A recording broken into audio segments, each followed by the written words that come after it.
Di sebuah desa hiduplah seorang gadis cantik bersama ibunya yang miskin. Kecantikannya membuat banyak orang terpesona, tetapi sayang, hatinya penuh kesombongan. Suatu hari, ibunya mengajaknya ke pasar. Sepanjang jalan, banyak orang bertanya, siapa perempuan tua yang berjalan bersamanya? Dengan angkuh gadis itu menyangkal, dia bukan ibuku, hanya pembantuku. Sang ibu merasa hatinya hancur. Dengan penuh duka, ia berdoa kepada Tuhan.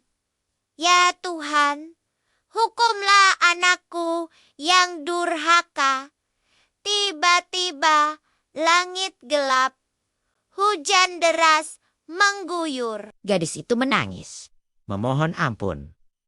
Namun, tubuhnya perlahan mengeras menjadi batu. Air matanya terus mengalir, membentuk pahatan di batu itu. Masyarakat setempat menyebutnya sebagai batu menangis. Tekan subscribe ya.